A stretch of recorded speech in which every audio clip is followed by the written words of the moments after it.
I use the word adore to talk about this. It says to hold to the highest esteem. The highest esteem. It says you have to pay attention. Last year, I went on a date. And all this didn't make perfect sense to me until this happened to me. We go get some ice cream. And I gotta say this out loud. Fellas, there's always a brother that's out here better than you and better than you. And this day it happened to me. I'm in there getting the ice cream, and I'm standing there holding a waffle cone. She wanted chocolate, I wanted strawberry, and I'm happy because she's fine. I'm like, whoa, this is great. And all of a sudden the door opened up. And this brother walked in, and I swear I even had to look. I was like, and it was like his presence. I mean, you knew. He was walking like, and I was like, and every woman was like, and when I realized what was going on, I looked at her and she was like, and I was like, oh my God, please don't let this happen to me right now. Because guess what? He saw her. He went right at her too. And I was like, please. And I'm walking behind him. And he was just, and I'm like, no. In a moment he went to say, I saw you look. She was like, oh, how dare you? My man's standing right behind you. I said, bust your upside your head. Run, get him. And I was like, yes! Because she showed me, when it says the highest esteem, that means ain't nobody better than you. I wasn't the baddest brother on that day.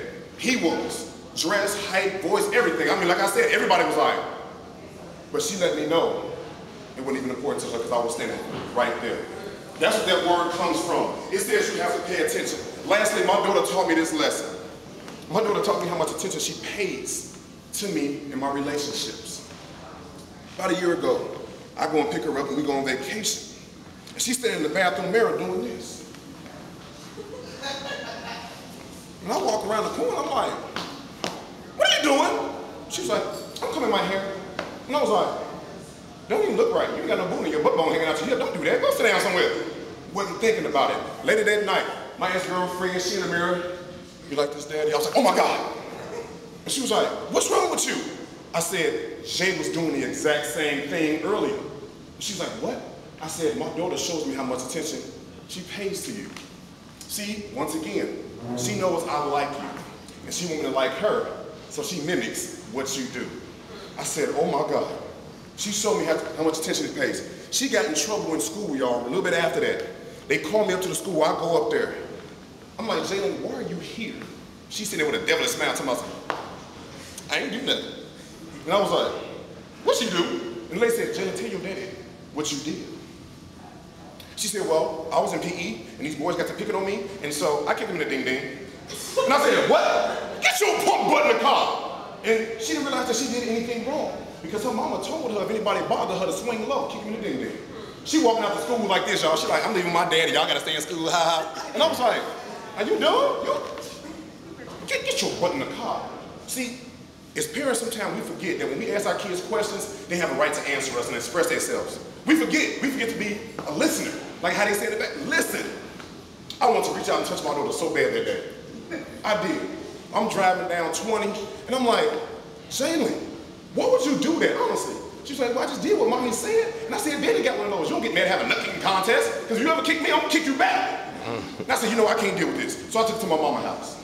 My mama called me about 10 minutes later, y'all. She said, your daughter act just like you. I said, oh, what? And she was like, she come walking in my house under my door, telling me something. I can't stand my dad. He get on my nerves. I said, oh, really? I ain't even listened to the rest of the conversation. I hung up, jumped in my car, went over there. She's sitting right up under my mama with that same devilish smile. I was like, what you say about me, punk? She was like, nothing. I was like, get your punk butt in the car. So she walked past my mom and says, Daddy voice. And I was like, bang! Hit her right in the back of her head. She's like, oh my God, Daddy hit me! Because she know my mom gonna jump up and save her. I was like, you better sit down, Mom, because you used to beat me all the time for no reason. Get your butt in the car. So in my mind, I'm thinking, how can I destroy this little girl's feelings? I said, ooh, I'm gonna wait till she get in the seatbelt. When you kids, they panic, they don't think about it, right? So I get in the car and I put that mirror down, and I said, what you say about me, punk? She said, I'm gonna get over anyway, Daddy, it don't even matter. You know, when you get mad at me, you wanna raise your voice, I'm gonna get your punk butt in the car. And all I could do was bust out laughing, y'all. You know why? She sounded just like me. Had bass in her voice and everything. You know, Daddy, you always say, get your punk butt in the car. I was like, oh my God. She showed me how much attention she pays. Ladies in relationships, you always know what to say to set your man off. You just be waiting for the right moment to say it. You just be waiting for the right moment to say it. Fellas, we do the same thing, we just as dumb. We be sitting back plotting on how to get to you. Sometimes we do a little dumb stuff, walk past and knock the tray off the thing and look to see if you get mad. Want you to get mad. We know all your likes, we know your dislikes, what you can eat, what you don't, favorite colors. We do pay attention. Ladies and gentlemen, this is Foundation.